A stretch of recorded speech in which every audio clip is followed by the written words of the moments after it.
Welcome, everybody, to the Beer Guys Radio Show. Thank you so much for joining us and hanging out. We always appreciate it. If you are joining us for the live stream, we'd love to hear what you're drinking or what you're thinking. Just feel free to leave a comment. We will definitely try and chime in there. I am Tim Dennis. Brian Hewitt, how's it going today? It's going well. It's going well. I have not been murdered by any weather at all today. Not even yet. once. There's still time. Yeah. Yes. The night is young. Anything can happen at some time. Yeah. Yeah. So as we record this, they're saying strong storms and a tornado watch, but it's light. It's just a light tornado watch. So a light case of murdering. Yeah, we got all our devices here that'll warn us if something happens. So we'll keep an eye on it if we need to there. So Nate, how's it going? It's going well. I also have not been murdered by the current weather. Good, in my area, there's a potential for a light dusting of tornadoes. Okay. Yeah. A dusting of tornadoes. It's interesting with all of us living in the Atlanta metro. We're all far enough apart that our weather can be considerably different, and there's even been times when I've been down, like hanging with Brian in Atlanta, and I'll drive back up to my suburb, and it's like going to a different time zone with the difference in weather. So it's kind of interesting. And I feel like that all the time driving up to your place. It feels like going to a different time zone. That's right. I did not like an hour or two though, right? Yeah. Like it's a couple decades in the past. I'm just kidding. No. It's a nice neighborhood. It's coming up well. It is. We are. We're getting properly gentrified out here. So they're building us up pretty good there. I did hear though, the big news is the planned French fry restaurant is not. It's not coming to town. It's not. Oh, yeah, it did not. It didn't work out. So that's sad news. We'll have to get our fries elsewhere. I'm still thinking about the light dusting of tornadoes, and all I can imagine is like rain clouds dropping bugles out of the sky. It's funny. I had something in that, like little teeny tornadoes. I'm like, they're so cute. They're delicious too. Cute, delicious tornadoes. Absolutely. Well, guys, moving on to beer talk. Let's get into our beers of the week. Brian, what do you got on deck? So I pre-gamed with Spotted Cow from New Glarus. It's a farmhouse ale. It's a Wisconsin staple beer. I think you can only get it there. It's great. I get it. I hear people talking about it, drinking it, and I'm vaguely jealous of it. But it's been a while since I had it. I drank it again. I'm like, man, this is really good. I mean, I would drink this a lot more often if it were available. And thanks to Mo Mike Nate for muling basically all of these beers back that I'm going to talk about. But so I drank that, enjoyed it a great deal, and now I'm working on an Old Nation Grapefruit B43, and that's a brewed IPA. Those still exist. A citrus infused variant of their original B43, which is the original brewed IPA. It's good. It's citrusy. It's crisp. It's very refreshing, very enjoyable. Liking that a lot. And I'm going to go completely the opposite direction in the after game party, or the after show party. I guess it's not a game, but after show party with Dragon's Milk X Dungeons and Dragons Coconut Rum Barrel Reserve, which is an imperial stout aged in Caribbean rum barrels and toasted coconut flakes, or with toasted coconut flakes. So it wasn't inside those flakes. I guess a little bit, but yeah. It's interesting with New Glarus. Like you said, they're a Wisconsin beer, and they had for a while had distributed other areas. I think Chicago and that for a short time. Yeah. And then they're like, you know what? Nope, we're just Wisconsin. They pulled it back in there, and I forget where they land on the list, but they're up there in like the top 50 craft breweries, and just serving their state. And what an interesting style to be kind of the staple beer for the state, a farmhouse ale. It's kind of interesting, but I do believe when I visited them, they said they were the 13th largest craft brewery in the nation. Okay. Yeah. I mean, number 13, and they're just, serving Wisconsin. Wisconsin likes their beer, so no doubt. So good for them though. Impressive stuff. I think they may have hit top 10 at one point in time, but a lot of people got pushed down by, all the mergers. Yeah, the various mergers, the big mega corporations like sweeping everything up and creating craft empires. But yeah, they've been up there for a beer that is only available in a single state. It's very impressive. Interesting stuff. Nate, what do you have on deck this week? We got one this week. So from WeldWorks in collaboration with Equilibrium, I've got their Science Works. This is a double New England IPA with Mosaic and Strata hops. I got to say, pretty tasty. I went to my local beer shop and picked up a couple of IPAs because I normally just have lagers in my fridge. So it's nice to have a little diversity. That's right. You gotta spread your wings sometimes, Nate. It needs to be done. Well, guys, moving into our stories, big one here. For some people, it will be, and I think it's something we probably saw happening eventually. But if you know the story, New Belgium reformulated Fat Tire. What was that? A couple years ago now? 2-3 years ago? Back Probably in longer like than I January realized. of 2023, I think is when they announced it. Yeah. So they made a change to Fat Tire, and they've announced that the OG Fat Tire formula is going to come back. Yeah, it's coming back to celebrate their 35th anniversary, and and in the original packaging, none of the new updated packaging or anything like that. Back in 2023, they basically changed everything about Fat Tire except the name, which is the most infuriating thing about it. Like, it's not Fat Tire anymore, but they kept the name. And what had been a classic amber ale that once took the nation by storm, it seriously took over everywhere way back in the day. It's now a much lighter golden ale. And I might be the only one of the team that actually liked the new version, but not enough to start buying it. I thought it was a good beer, but the original was better. And honestly, if I'm going to buy Fat Tire, I would only buy it to get that amber ale. But so if you're nostalgic for the old Fat Tire like I am, head to your local beer store now. Throwback 6-packs started hitting shelves earlier this week. And you'll also see 35th anniversary variety packs featuring Fat Tire, Sunshine Wheat, and Blue Paddle. And I believe all of those are discontinued. I didn't know what Blue Paddle was, so I looked it up. Blue Paddle is a Czech Pilsner. So now's a good time for a Czech Pilsner. People are into that kind of thing.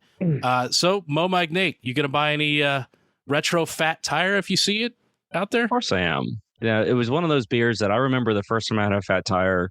I was at a soccer match in Chattanooga, and we got to admit, I was very young in my beer drinking days, and I did not enjoy it. And then I learned to enjoy it through a lot of trial and error and forcing myself to try it. And yeah, I'm going to buy it.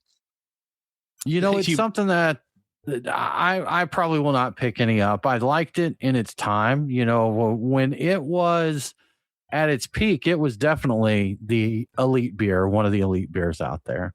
And, you know, I just moved on in my personal taste. Not that it's a bad beer or anything. It's just not something that I feel the need to seek out. And we've talked about this before.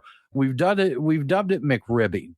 And basically it's when a brand, craft brewer, lots of brands do this, but they bring something back for a limited time and, kind of generate hype and sales and that. And people will do it. I mean, the people that are fans of the original Fat Tire, you know, they're going to go out and get it. They'll be excited, and good for them, man. It's cool to do. I know, like here in Atlanta, when Sweetwater brings back Exodus Porter occasionally, I always have to get some of that, you know, so I can definitely relate to that. Yeah, I'm definitely getting some if I see it. I might over purchase it just to have a little extra around, because it's one of those things that I remember going up with a friend. We're talking a long time ago, when you could not get it here in Georgia, but it hit Tennessee. So a friend and I went up to Chattanooga to go mule some back. So we actually went across state lines to go get Fat Tire back in the day. So there's a lot of nostalgia there. I like the beer a good amount.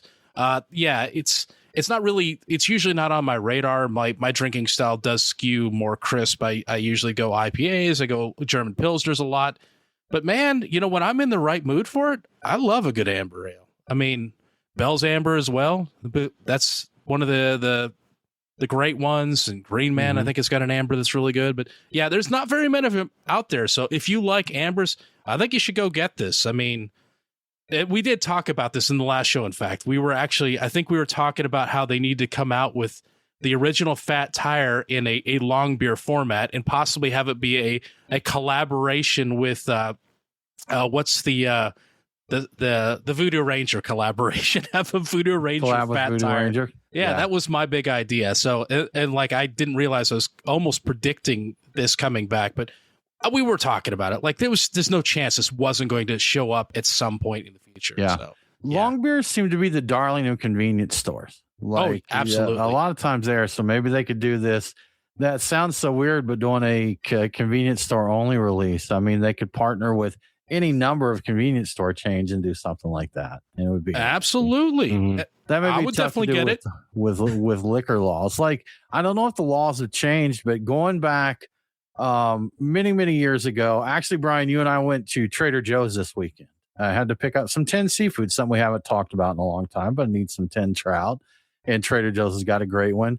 But they had a sign on there talking about celebrating their 20th anniversary, and I didn't realize they'd been there that long. But this does tie into alcohol.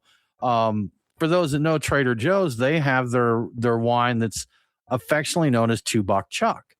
And when Trader Joe's came to the Atlanta market, which this store that's near me was the first one in the Atlanta market, they were delayed in being able to sell their $2 Chuck because the way the liquor laws were in Georgia, you couldn't have an alcohol exclusive to one place like that. So it's basically, they were saying, look, if this comes in, you've got to make it available for distribution to other places. And I can remember seeing it. I don't know if any place still carries it because the hype may have died down for it. It may not be beneficial. But when it first came into the state, there were other liquor stores that carried, the Trader Joe's Charles Shaw blend. I believe it's what it's called. I believe it is Charles Shaw. Yeah. Yeah. But they carried that $2 Chuck because the way the liquor laws were there. So I don't know if that's still the case because you don't run into many situations like that. But it would be interesting to see. I think that's the case with any of the special stuff. It has to go into general population of all distribution. And then the stuff is targeting one particular venue or one particular buyer. They just know to order that. So theoretically, and it's happened, I've heard people talking about it, you can have a special thing come in, and if somebody's aware that it's coming in, they could snipe it from out from underneath you based upon how the laws work. But if you're going to try and snipe something that's unlimited, you got to get the sales reps on board with that too. Yeah, just because you want it doesn't mean you initially get to buy it. And exactly, yeah, it's true. Going back to like the exclusivity of a label, I would have people all the time asking me to bring in back when I was a buyer, they wanted me to bring in Tower Vodka, which was a Total Wine label. And I just never was able to match their price point. So it's kind of interesting how that exclusivity thing it's there, but it's technically not there.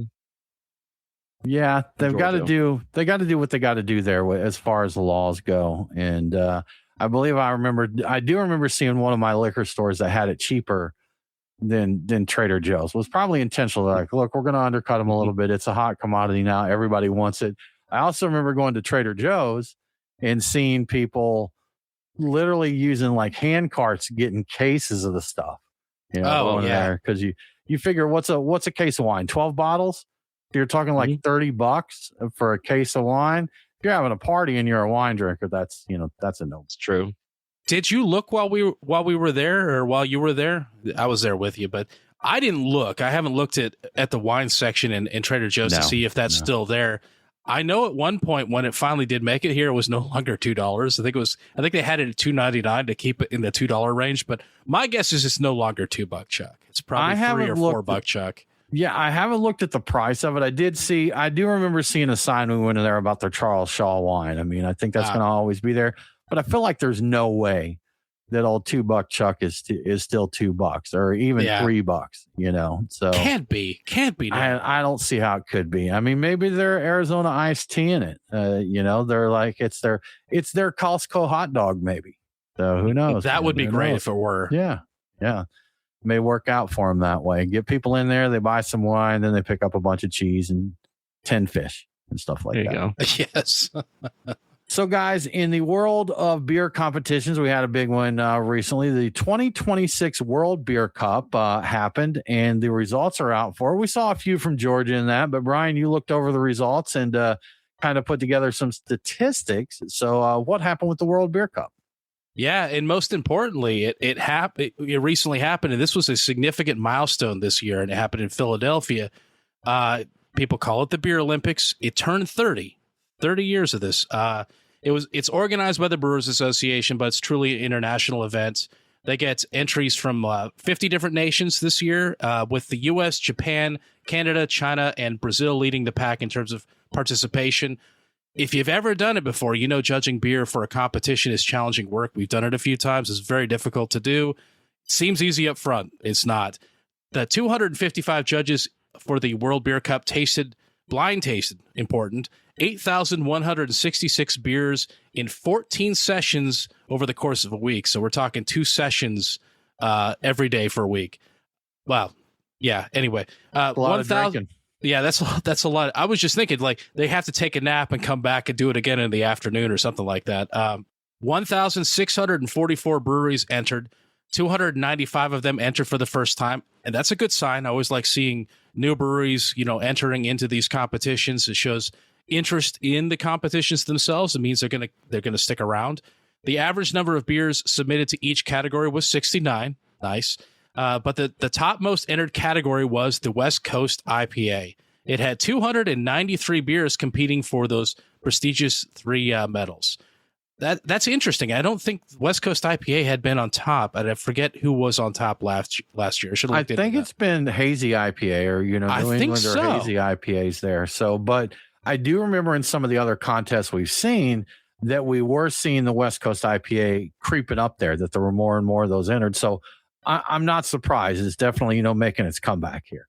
It's probably been in the top 3 for at least a couple of years now. Then it's finally just taking over. Right. Yeah, so right on the heels of the West Coast IPA, Juicier Hazy IPAs pulled in 274 entries. The Classic IPA came in third with 205 entries, and the German-style Pilsner was close behind the Classic IPA in fourth place. The interesting thing about that category is a Japanese brewery named Craft Beer Base scooped up the silver medal for the German-style Pilsner category. I don't usually think about Japan when I think German-style Pilsner, but there you go. That's what happens at the World Beer Cup. Yeah, and I just want to call that out. It's like, you guys nailed it. You killed it. So, and in the fifth category, Munich-style Helles, this is a fun one. Costco won an award for their Kirkland signature Helles lager. But, of course, that's really Deschutes winning the award because I believe they brew that beer. So, out of a total possible of 354 awards, 353 were awarded. That is one less. And a bronze was not awarded in the Belgian-style wit beer category this year. And I've got this crazy sense of deja vu happening right now. But Allagash White did win gold, so that's good. La Trappe Wit won silver, and no bronze. So in terms of the brewery that won the most awards, went and did a little analysis, broke it down with some AI stuff, Breakside Brewery out of Oregon. And they're known for their IPAs. They got 5 medals, 3 gold, 1 silver, 1 bronze. And the country that won the most medals that wasn't the U.S., Japan. They got 12 medals. So we were just talking about their beer pouring recently there. So yes, we were. They're doing beery things there. They're doing some great stuff. Yeah, 83% of all the medals did go to U.S. breweries. But I think there's an overwhelming amount of U.S. breweries contributing to this. But it's hosted in the U.S. It's called the World Beer Cup, but it's like, at least it's not like the World Series where it's like there's 2 Canadian teams in it, and they're like, "That's it. This isn't really the world, guys." But so be it. But that's cool. And Allagash, what was it last year or year before when they got? And was it the World Beer Cup or was it a different competition? But for those who missed the news, there was a beer competition where Allagash White got silver, and they didn't award a gold. That's at right. all. Like, I think if another beer had got gold and then Allagash White got silver, that would not have been as offensive as there being no gold and your beer getting silver there. So, but I do remember some very respected names in the industry, and I think I know one, but I'm not positive, so I won't mention his name. But they said basically that it was justified. That based on the criteria, whether for whatever reason, whether a can got too warm or something along those lines, they felt that it was justified that they didn't give it gold. Yeah, I mean that is a possibility, especially if you're doing it on the West Coast and you've got to ship it all the way from Allagash's Maine. Is that right? Got to ship it all the way across the country. It was in Philadelphia this year, so less distance to ship, but. Yeah, it's a factor, and that's part of the reason why some breweries never don't get contribute to these because I'm like, why am I going to send my great IPA that sells well that I know I love? Why am I going to send it to them weeks or months early and have it just sit there waiting for them to judge it? Like, I don't feel like I'm getting a fair treatment, especially if it's across the country. So I don't know how they do that. I'm not accusing the World Beer Cup of doing anything inappropriate. No, I assume they do everything the best possible way that can be done for something of this size. Yeah, I'm sure of it. And there, Brian, you were talking about judging these competitions. I mean, from a judge perspective, we've done small competitions like local homebrew competitions.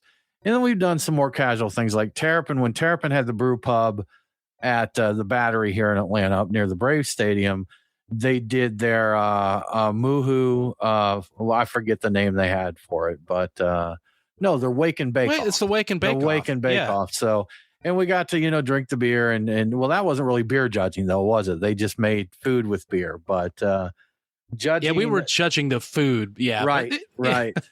It was still difficult.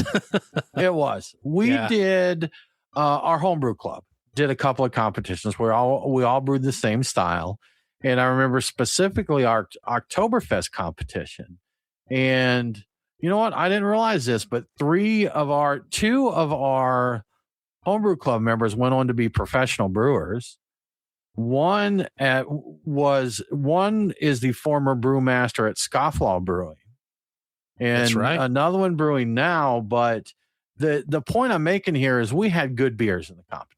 We weren't up to par with those guys, but we did a good beer as well. And when you get 4, 5, 6 beers of the same style that are all quality, the details become minute. It's really, really hard to do that. And, having a trained palate to do that kind of thing, I'm not sure I'm cut out for it, to be honest with you, because it was anxiety inducing trying to decide, which one was better than the other.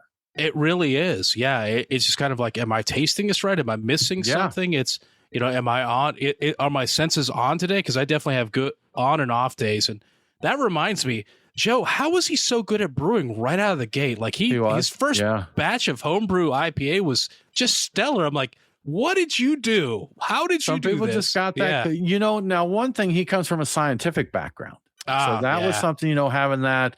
We see a lot of guys in engineering and scientific fields that get into brewing, because you are mixing creativity with honestly some science. So, True. Having that in there. But I believe the second beer Joe ever brewed, I think he medaled at our big competition here in Georgia is the Peach State Brew Off.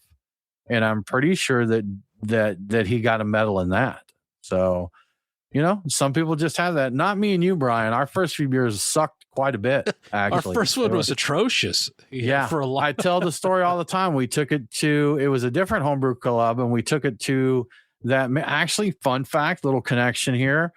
Zach, who's one of the owners of Truck and Tap, at the time he was just getting Barrel and Barley going, which was a growler store bottle shop here in Woodstock, Georgia.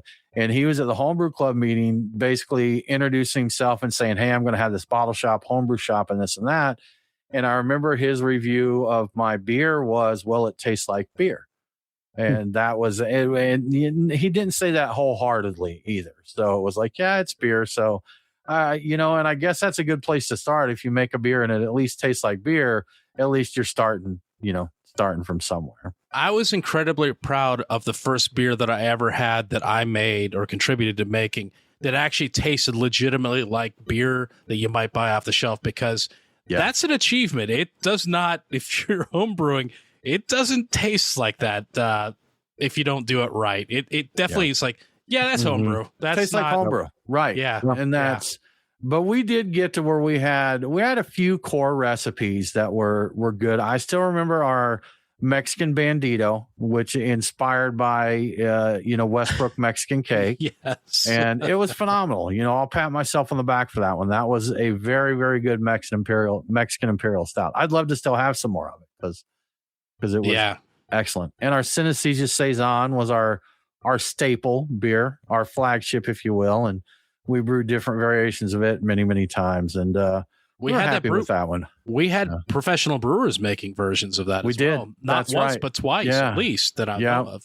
Yeah. Well, our buddy Stan that owned Neutral Ground Brewing in Fort Worth, Texas. He took our recipe for his house saison when they were open. He asked permission, and it became their saison there, and he even kept our name. A little homage. So that was it. That was fun. Those were good times, Brian. Yeah, for sure. Back in the day. Good stuff. Well, Brian, I saw this and I thought tornado related to our recent activity, but does not say tornado. It says Toronado. And some of you may be familiar with the name, but Toronado is being sold. Yeah, it's like if tornadoes tasted like bugles, people would be trying to sell tornadoes. But yes, after nearly 4 decades, Dave Keene is finally passing the torch on the legendary San Francisco craft beer bar, Toronado. We talked about Toronado being put up for sale back in January of last year with the asking price of $1.75 million. Apparently, there was a previous deal in the works, but that fell through. And I'm bringing it up because the rumor is really interesting. There was a crypto bro that wanted to buy the place and launch a Toronado coin of some kind with a YouTube channel tie-in. And if you're confused right now, you're not alone, and it's probably for the best that didn't happen. I know I'm not buying Toronado coin, and man, that was such a moment in time where things like that were interesting to people. They would spend money on it, but yeah, that didn't happen. Anyway, this isn't some corporate takeover. The new owner, Bill Lewis, is a local and regular patron of Toronado for like 30 years. And Lewis's partner, Wal Pringle, brings beer expertise as a certified Cicerone, so they're going to know their beer. Dave Keene isn't just taking the money and disappearing. He's staying on as an ambassador to ensure the transition goes smoothly. And in a theme we've been hearing about a lot lately with these kinds of things changing of hands and whatnot, the plan isn't to spruce the place up or modernize the menu or redesign anything. The stated goal is to preserve everything that makes the Toronado. So if you've been going there, you shouldn't notice any difference at all for the foreseeable future. The business will continue operating as usual through the transfer of ownership with no immediate changes planned to staff, programming, or overall direction. So nothing's changing. If you like the place, it's supposed to be the same thing. And the previous owner's still going to hang out and drink beer with you probably. So good stuff. Yeah. Because there have definitely been places that have been ruined by someone trying to come in and revamp, Oh, for sure.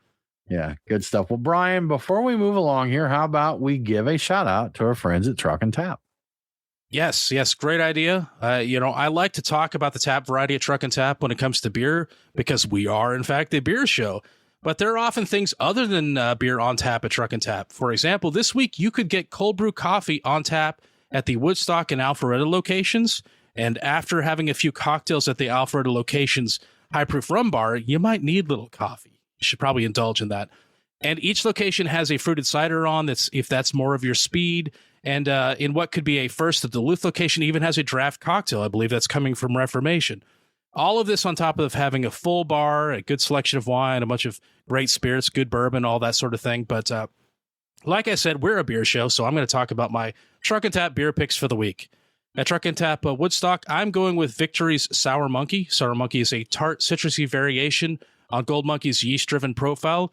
It's a pleasant, easygoing sour, not one of those old-school bracing sours that would dissolve the enamel off your teeth. You're going to enjoy this one. It's very nice, and I drink it actually fairly regularly because it comes in the long beer cans. At the Duluth location, I'm getting Moody Tongue's aperitif pills off the side pull tap. Heck, I might even ask them to do a Japanese sharp pour for me with this one. And if you don't get that reference, you're going to have to go back and listen to our last show because I'm not explaining it right now. Aperitif Pils is a light, refreshing German Pilsner with biscuit and pastry aromatics, and that sounds very nice. At Truck and Tap Alpharetta, my pick is Pipeworks Lizard King. Lizard King is a light, crisp American pale ale with mosaic hops in the driver's seat. They say it's tropical and citrusy and piney, and it overall just sounds crushable. So I'm pretty sure I've had this one. It's a very enjoyable, easy drinking beer. And finally, at the Lawrenceville location, I'm going with Who Loves Orange Soda? I like a beer with that's whose name is a question. It's from Tripping Animals. It's a fruited sour that was conditioned with oranges and was inspired by orange soda. That's surprise with that. This was decided to tap into your childhood memories of orange soda, orange juice, and orange candies. And you know what? I'm going to give it a shot. I mean, I've had some orange push pop beers and some other things. I'll bet this is fun. I'll bet I'd like this. And there you have my beer picks for the week. Get out there and have a beer or two. As always, if you'd like to see the full tap list before stopping by, take a look at truckandtap.com. The taps do change quickly. You never know what great new beer might go on and which of these beers might disappear by the time you get there. You got to get over there fast, man. And if you'd like to see what the food trucks are serving and what events are happening, trivia, karaoke, live music, etc., etc., etc., you can find that at truckandtap.com. Everything you need to know can be found at truckandtap.com. So check that out. And thank you to Truck and Tap for your support. Thank you, Truck and Tap. We always appreciate it there. You know, Brian, we do encourage people to go out and support Truck and Tap, your local neighborhood bar, you know, whoever it is, keep the doors open at these places. Yes. But Brian, we also have to admit that life's getting expensive out there, and drinks are getting expensive. You know, it's just the way things are. I paid, I think if I remember right, it was $97 a gallon for gas yesterday. Is what it is here in Georgia. No, I really did pay $5 though. I paid 4.999. So no kidding. You know, okay. Yeah. Wow. So 4.999 for gas, and we're not even the worst place. But the point is, things are expensive, Brian, and going out and getting drinks is expensive. And if you go to something like a concert of that, where you're at a venue and you're kind of trapped to buy whatever they got, it's even more. Well, Brian, that has done a beautiful thing. It's bringing back pre-gaming before you go out. Yes, it is. And also, I want to know if you filled up at Louis Vuitton for your car. But anyway, I did not. Now, see, I did use premium. Okay. So, you know, so I've got that offset there. And I remember premium used to only be like each grade you went up was like 15 cents. Something but I think like it's that, like 30 now. So I may have been, I would guess by using my math and my knowledge that our regular gas is like $4.39 to $4.50. Okay. It's a lot. Yeah. It's a lot, Brian, is the point there. But yeah. And maybe because of my gas costs, I'm going to have to do some pre-gaming. Yeah, you might. So if you've ever felt like you've blown your entire entertainment budget for the week with a single round of drinks on a Friday night, you're not alone. You're not alone. We're all feeling that. Increasingly, people are returning to the time-honored pre-gaming traditions of their youth. I'm talking about Gen X and the millennials especially. With just having to deal with the eye-watering cost of drinks at public venues. Yeah, we've heard about high price of beer at some stadiums. You know, sporting events, we know that's going to be kind of expensive, but concert venues are starting to get just as bad. According to an article in the Wall Street Journal recently, people are reporting paying $20 for a can of White Claw at a concert venue. White Claw, that's basically seltzer with a splash of vodka. And I mean, honestly, how much is a shot of vodka these days? I mean, I guess $20. I don't know. Can't be much, man. Yeah, in extreme cases, some people end up spending more on booze than they do spend on their concert tickets. And I believe that. I've seen the price of these things. If you're getting lit, enjoying your band, you are going to spend more. According to a small survey of people who had alcoholic drinks within the past 3 months, a third of them said they are now pre-gaming at home to avoid paying higher prices at venues. Increasingly, drinkers are trading tips online, specifically Reddit was called out, on how to sneak alcohol into events. So this is becoming a thing. That's driving a spike in sales of miniature-sized bottles sold by many alcohol makers, hard alcohol makers, especially those bottles like the little Jim Beams and the little bottles of Maker's Mark. And higher-end premium spirits are also getting into the miniature bottle game because they see a trend and they see some money's being made here. So I'm talking about Don Julio 1942 and Angel's Envy, and that's cool. Angel's Envy, I would smuggle some of those in. That's good stuff. And in some cases, mini bottles are selling faster than the standard size bottles because this has become such a thing. Across the U.S., the average price for a single cocktail is hit nearly $14. In cities like New York, that's actually a bargain. I know in my neighborhood, you're not going to have much luck finding a cocktail for under $20, maybe $18. Like it's $14 is a bargain where I'm at. And it isn't just pre-gaming that's coming back. The nightcap is also returning. Instead of hitting another bar before calling it a night, friends are also meeting up again back at home after an outing to have one last drink before the night is over. So it's pre-gaming and post-gaming really that's happening. So drinking at home is becoming more of a thing because of, everything is expensive. Just good business sense, Brian. It just makes good sense there, man. Mm-hmm. So that's what, in the younger days when things were at a premium and I was drinking a lot more, it just really made sense to have a few at the house before you went out. And I don't know if these are still around, but they did these they were kind of the shape of a ball, and it was like a fruity shot in a ball. Like the whole point was you rip the cap off and hammer it, and they were actually marketed as a pregame kind of thing. Like, to do that. But it gets expensive, and I've been a curmudgeon for paying restaurant drink prices for a long time. I'm not new to not paying those restaurant prices. I've just always thought it was extreme, a little tough there. So I support this. I support the pre-gaming. And another thing I like, and I may have been involved with this kind of thing a little bit myself, but flasks are making a comeback because of the whole pre-gaming concept. And I won't get into too much detail because technically it's not something I should do, but there's at least one venue where I brought in a flask of very nice bourbon to refill a glass, order a bourbon from the house, a nice a reasonably priced one, and then follow it up with one that I couldn't afford to buy there. So that's happened a few times. So yeah, I'm down with this.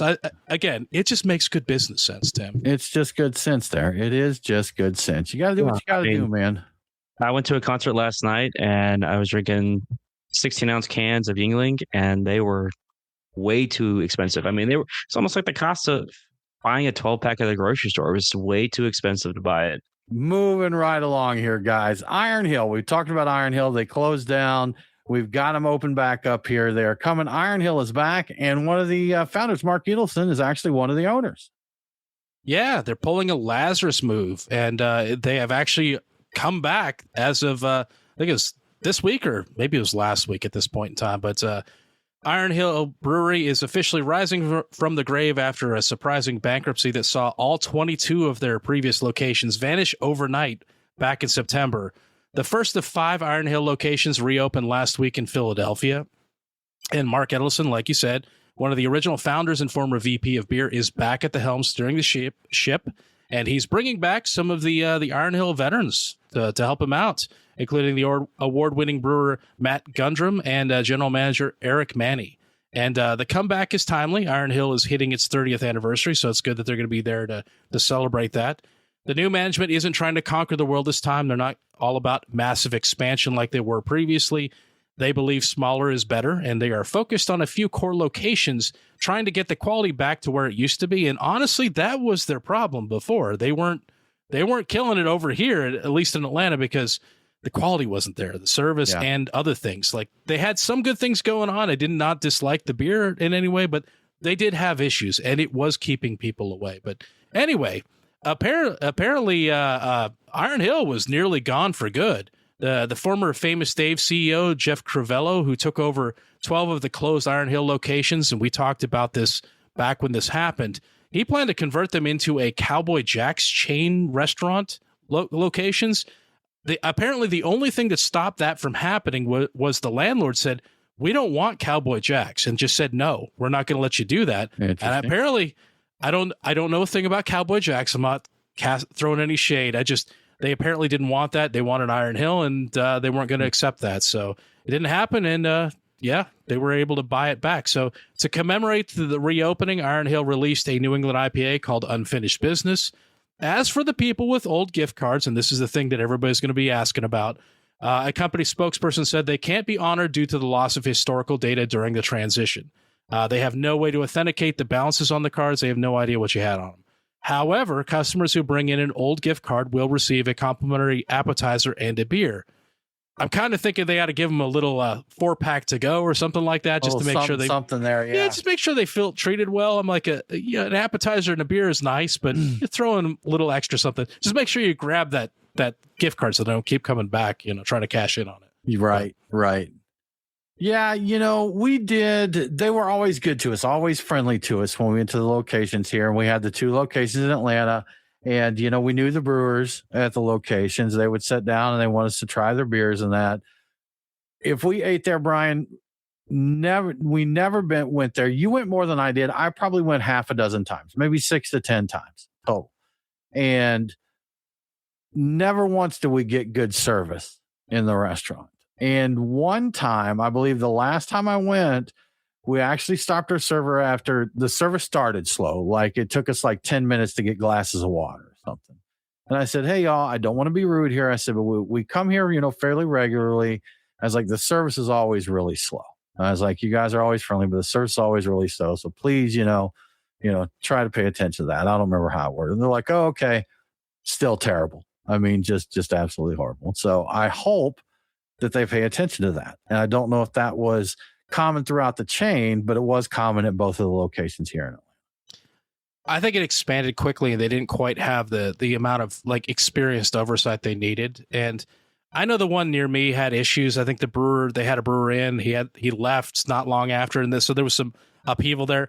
I missed the location near me. If I would go in and sit at the bar and you got good service, I liked the beer.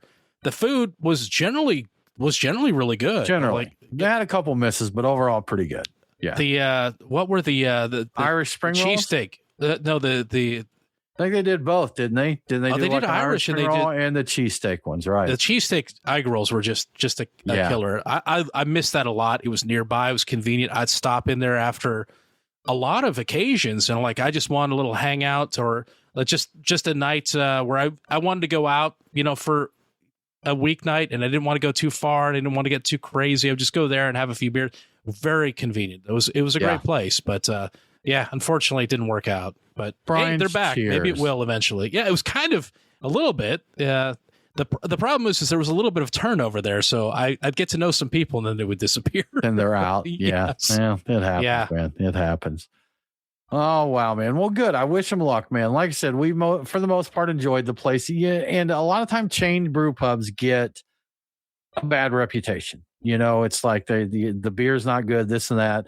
They did good beer. I mean, most of the time they did that. And when they came to Atlanta, they did try to become part of the beer community. They weren't just a chain brew pub. Like we had, what's the old one? Gordon Biersch. Oh yeah, Gordon Biersch. Yeah, they were Gordon Biersch. They didn't really get involved with the beer community or anything. They were just on their thing. But no, they actually got in because they hosted a night one time where they brought in all the Georgia breweries there to Iron Hill. Like they had a tap takeover with Georgia beer, and they said we want to be part of. We don't want to just be another chain brew pub. We want to be part of the beer community here. So props to them for that. That was pretty cool. Yeah, that was cool. And that was when they had a lot more like upper management focus on it. Like Mark was down here a lot. He was on the show. Right. There was a lot going on. Like let's get this set up. Let's get it right. And initially it started off really strong. Yeah, it did. Yeah. It did. I hope they make it, turn around. Yeah. Good luck, Iron Hill. Absolutely. Well, Brian, I have good news. When you are out there looking for your vitamins and minerals, it sounds like beer may have a little bit more of at least one vitamin than previously thought.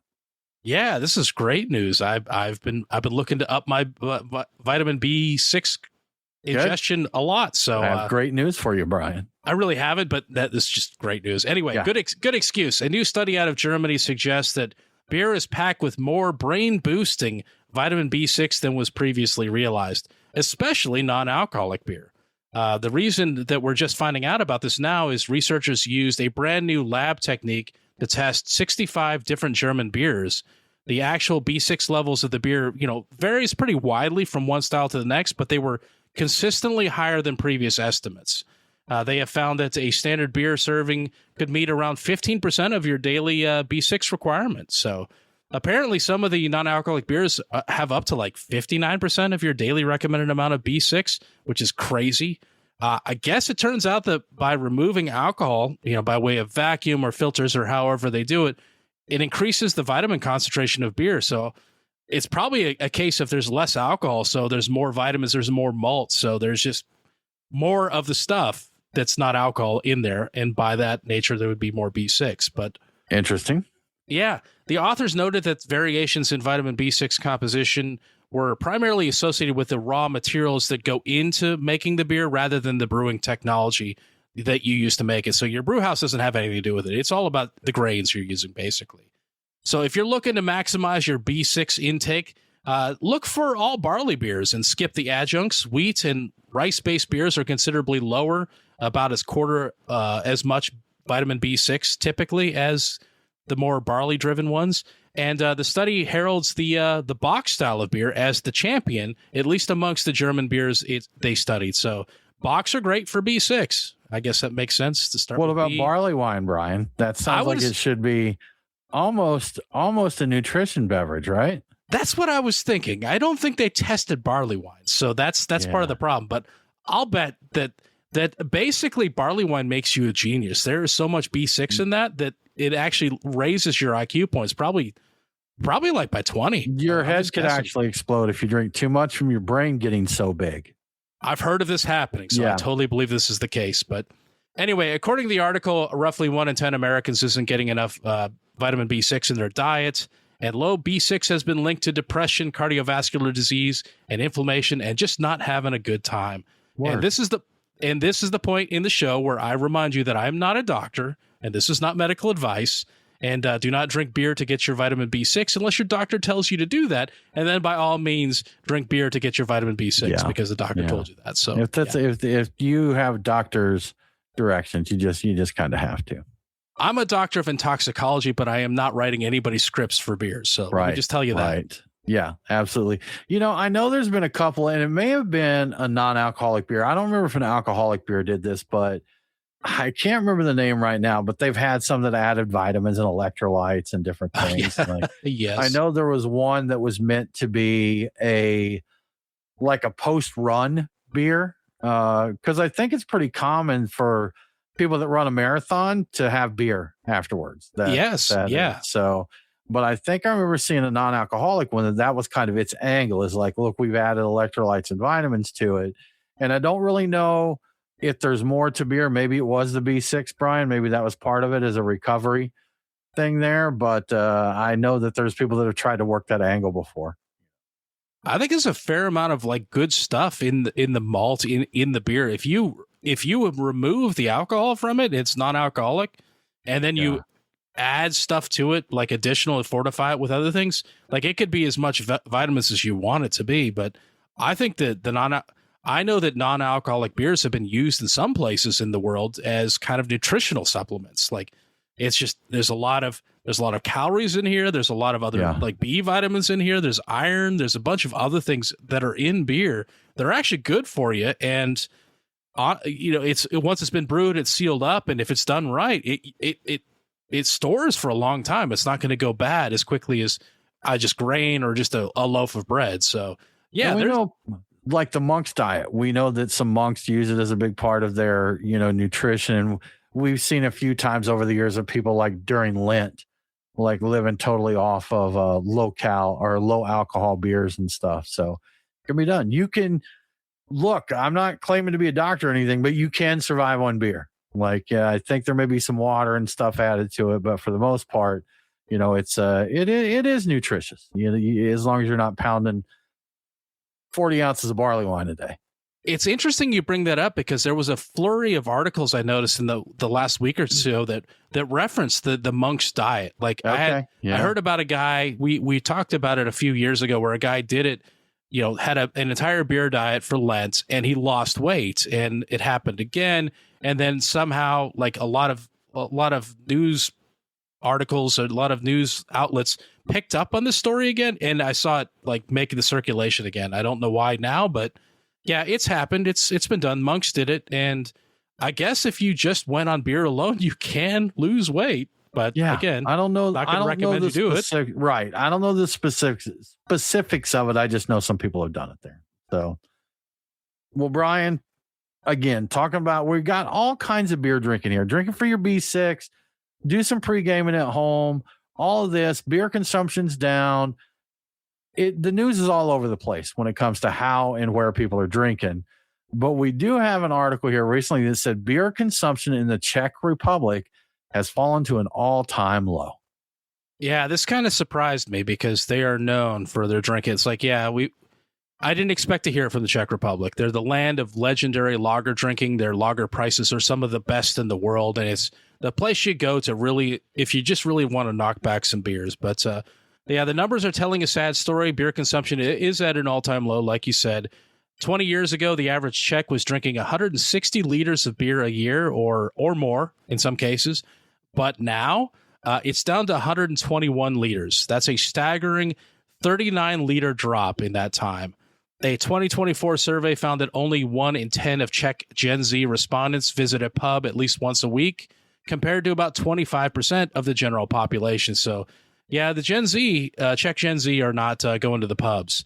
But it's not all about health consciousness and generational differences like you might think.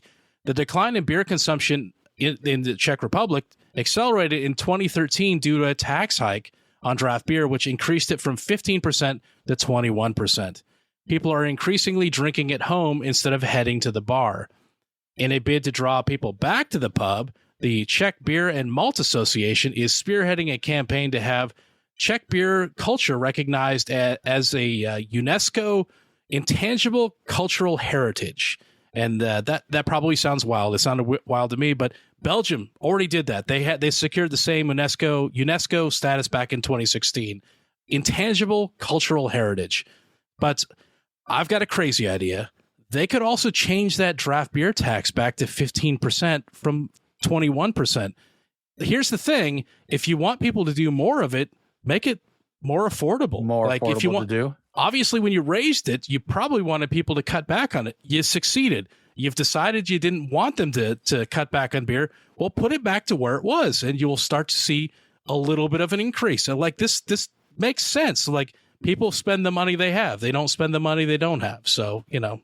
They don't know what to do. They want to put it up enough to keep people from drinking too much, but then you take it down too low and they drink too much. And, so you got to balance these things out. I feel bad for the tax men over there, Brian. This is really who is losing in this situation. Yes, the guys have to collect the taxes. So the government tax man. They hate me. They just hate me. I can't do anything right. Terrible.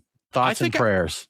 I think I remember them cracking down on tourism coming in, where they had people that were coming in from other countries to come drink in the Czech Republic because it was a great place to drink. And now I think they regret that, because apparently they were successful because their drinking is down. So I don't know. Yeah. And I know at one time I heard Czech Republic was like the cheapest place in Europe to drink, that it was a very affordable place to go have beer, and many people recommended it. But I don't know if that was, maybe that news was before the tax hike or that. I don't know. Sometimes that kind of news lags a little bit in getting spread out there. I think they were still fairly inexpensive even afterwards. But I mean, these little things, these little incentives, these nudges, you make things a little bit more expensive, people are going to do a little less of it. And the thing is when you raise a percentage, it's not like raising a dollar amount. It's a percent. It's a lot more than just, like raising it $1.50 to $2. No, it's a lot more. It's a percent on what the cost is. Yeah. So as it gets more expensive, the taxes get bigger. This is how that works. Percents are interesting things. People who do these, who pass these laws, should understand how percentages work. And I feel like they don't in a lot of cases. I agree. Yeah, I agree, Brian. Good stuff, man. Well, all kinds of interesting beer news out there and culture and stuff going on. Always fun to see what is up. But y'all, that does wrap it up for our show this week. Thanks again for hanging out with us. If you enjoy what we're doing, we would love it if you would tell a friend to tune in and subscribe to the show. If you really enjoy what we're doing, then consider going to patreon.com/beerguys and subscribing. We'll get you some cool swag. We'll get you in our Discord server to hang out with us, and you will get invites to our after parties after the show. With all that said, we do hope that you have a very, very good week, and don't forget to drink local. Cheers.